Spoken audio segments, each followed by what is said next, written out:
सवाल पूछ रहे हैं भाई। आप लोग आज केवल सवाल ही पूछेंगे। चलिए आप सवाल का जवाब देते रहे। क्या पूछे हैं? क्या पहली पत्नी की प्रॉपर्टी पे दूसरी पत्नी का अधिकार को दावा कर सकती है? तो नहीं कर सकती है। वो केवल अपने पति की संपत्ति, जितना पति का संपत्ति है उस पर वो दावा कर सकती है। अगर वो दावा कब कर सकती है? जैसे पहली पत्नी है, वो अभी जीवित है, उसका अभी तलाक नहीं हुआ है, तो वो दावा नहीं कर सकती। अगर तलाक हो गया है तो दावा कर सकती है, अगर जीवित है आप नहीं कर सकते हो। तो अगर पति मर जाता है तो जो पति का केवल संपत्ति है उतना ही वो दावा कर सकती है, क्योंकि पहली पत्नी का पूरा वो उसका हक है, अपने पति की जितना संपत्ति है उसका उस पर उसका हक है, तो वो दावा नहीं कर सकती है। पति मर जाएगा तो वो पति की जितना ही संपत्ति है, जितना पेमेंट है, जितना वो उस पर वो दावा कर सकती है पहली पत्नी। तो ऐसी क्यों करनी चाहिए? जब एक पत्नी है ही है तो दूसरी शादी क्यों करना चाहिए? पर आज के टाइम में ऐसा हो जा रहा है, लोग कर ले रहे हैं, एक घर वाले एक बाहर वाले। तो ये चीज़ आप लोग न रखें कि घर वाले एक बाहर वाले, इससे घर बिगड़ जाता है, घर नष्ट हो जाता है। और लाइफ है केवल आज के टाइम में बस 50-60 साल इस टाइम जीना है, इससे अधिक किसी को नहीं जीना है। तो ऐसी क्यों करें? तो अगर ऐसी सिचुएशन है या ऐसी कोई व्यक्ति करने वाला है या करने के लिए सोच रहा है, तो आपके पास संपर्क में उसको समझाइए कि ये चीज़ गलत है। क्योंकि यार देखिए, पत्नी अपना घर, अपने मम्मी पापा, अपने भाई, अपने जो भी भतीजा को छोड़ के आती है आपके यहाँ, सब कुछ त्याग देती है, सबको भूल जाती है, तो उसके साथ क्यों गलत आप कर रहे हैं? अगर आपके पास आपकी पत्नी गलत है तो उसको समझाइए, उसको बताइए कि नहीं ये चीज़ गलत है। ये एक बार समझाइए, 2 बार समझाइए। अगर वो नहीं समझ रही है तो आप उसको तलाक दे दीजिए, छोड़ दीजिए, उसके बाद आप दूसरी शादी करिए। क्योंकि अगर दूसरी शादी कर भी रहे हैं तो अगर पहली पत्नी है तो उसको भी दिक्कत होगा, और दूसरी शादी करेंगे उसको भी दिक्कत होगा। तो ऐसी चीज़ नहीं करनी चाहिए कि किसी को कष्ट हो। तो वो गलत कर रहे हैं तो उसको आप तलाक दे दीजिए, उसको छोड़ दीजिए, फिर उसके बाद दूसरी शादी कर लीजिए। नहीं कि आपकी पहली बेबी रहते हुए आप शादी कर रहे हैं दूसरी, तो उसको भी दिक्कत होगा, उनको भी दिक्कत होगा। तो अगर आप लोग के कोई रिलेटिव हो या कोई ऐसा है तो आप उसको बाकायदे समझाइए कि अगर आप ऐसा कर रही हैं या आप ऐसा कर रहे हैं तो आप बहुत गलती में फंस जाएंगे, बहुत दिक्कत में फंस जाएंगे। तो ऐसे अगर किसी के साथ ऐसा गलत हो गया हो तो उसको बताइए कि आप उसकी पहली पत्नी है, आप उसके संपत्ति पे आप नहीं कर सकते हैं। अगर आपके पति मर जाते हैं तो जो पति का जो जितना जो संपत्ति है आप उतना ही केस कर सकते हैं। जब तक पहली पत्नी है तब तक आप कुछ नहीं कर पाएंगे।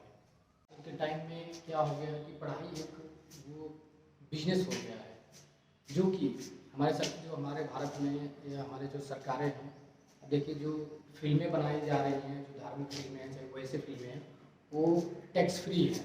पर आप एक पेन खरीद लीजिए, एक कॉपी खरीदने जाइए, उस पर आपको टैक्स देना पड़ रहा है। बताइए ये बिजनेस नहीं तो क्या है भाई? बताइए, आप ही लोग बताइए। आप एक जाइए, इतना मोटा रफ कर दिए, 200 का 150 का रफ मिलेगा, उस पर टैक्स रहेगा।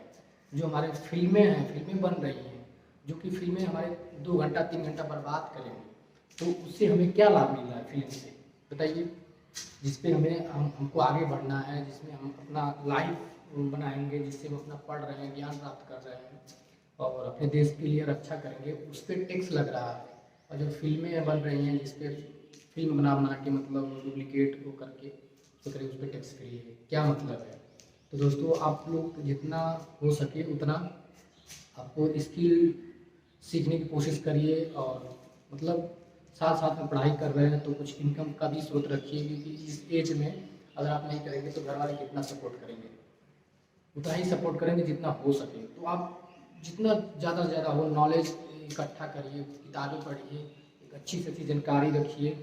और जैसे लोग बोलते हैं ना कि हुनर क्या होता है ना, कि आप जिसके जिसके आपके पास जितना ज्ञान रहेगा वही हुनर है। अगर आपके पास ज्ञान रहेगा तो आप कोर्ट कचहरी में बहस कर सकते हैं, आप किसी को बता सकते हैं कि हाँ क्या गलत है क्या सही है। अगर आपके पास ज्ञान ही नहीं रहेगा तो आप खुद वो चीज़ के बारे में पता नहीं रहेगा तो आप करेंगे क्या? बताइए क्या करेंगे? बस देखेंगे ऐसे मुँह। तो ऐसी चीज़ नहीं करनी है। आप मेहनत से पढ़िए और जितना हो सके उतना आप नॉलेज इकट्ठा करिए। आपके पास नॉलेज रहेगा तो आगे बढ़ेंगे, आपका परिवार भी आगे बढ़ेगा, आपके बच्चे होंगे वो भी आगे बढ़ेंगे। आप बच्चे को बता सकते हैं क्या चीज़ है, ये चीज़ ऐसी चीज़ है।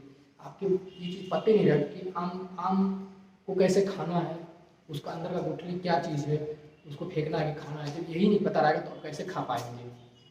तो इसलिए कहते हैं कि सबसे बड़ी चीज़ है नॉलेज। नॉलेज इकट्ठा करिए। सबसे मेन पावर होता है नॉलेज हमारा। अगर हमारे पास नॉलेज है, ये हमारा मेन पावर है। अगर नॉलेज नहीं है तो पावर कुछ नहीं है। तो हमारा दिन ये कहती है कि जैसे कि कुत्ता हो गया, हाथी हो गया, भैंस हो गया, गाय हो गई, या और भी जीव जंतु हैं जो भी कि आप उनके साथ गंभीर अपराध कर रहे हैं, आप उसको ऐसी दवा खिला रहे हैं कि जो दवा से वो खा के मर जाए या वो विकलांग हो जाए।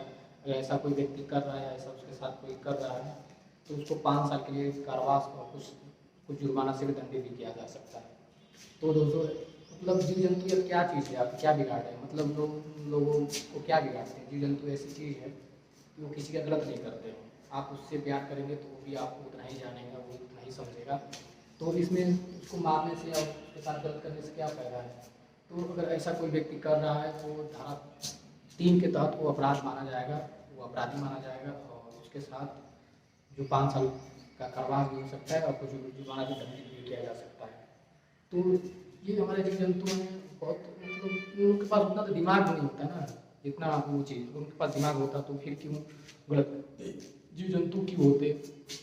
तो ऐसी चीज़ नहीं करनी चाहिए, क्योंकि जीव जंतु हमारे लिए भी बहुत कुछ लाभदायक भी हैं, बहुत कुछ हानिकारक भी हैं।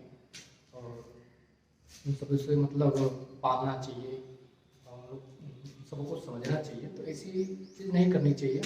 अगर ऐसा कोई कर रहा है तो गलत कर रहा है और उसके साथ भी गलत हो सकता है। ये हाल ही में सुप्रीम कोर्ट का जजमेंट आया है कि अगर आपके पास लाइसेंस नहीं है, अभी आप स्टूडेंट हैं, तो कोर्ट में आप प्रैक्टिस नहीं कर सकते हैं, काला कोट नहीं पहने जा सकते हैं, और जो ये टाई होती है वाइट कलर की, आप वो पहन के नहीं जा सकते हैं।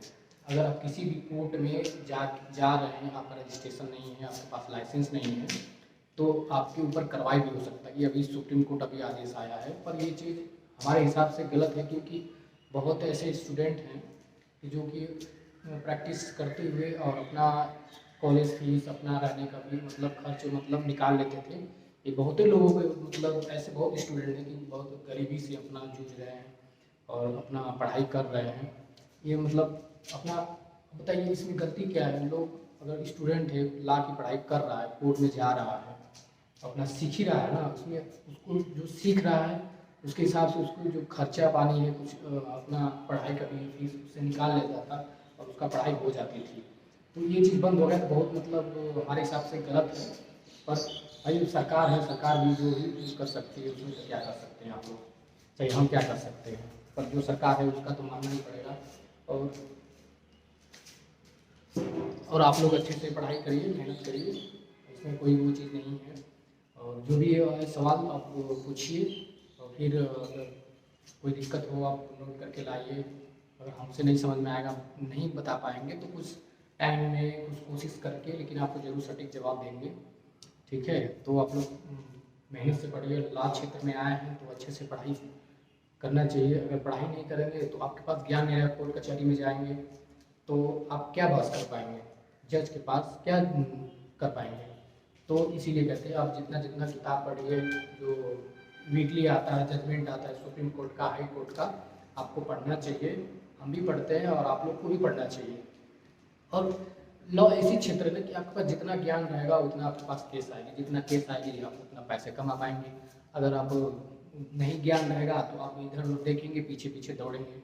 और कोर्ट कचहरी में वही कमीशन होता है, बहुत लोग कमीशन, इसीलिए तो सरकार इसको चेंज कर दी है कि हमारे जो यहाँ के बनारस में जितने वकील हैं, 90 लाख वकील हैं, जो कि बहुत लोग ऐसे थे जिनका रजिस्ट्रेशन नहीं था, बहुत लोग रजिस्ट्रेशन थे।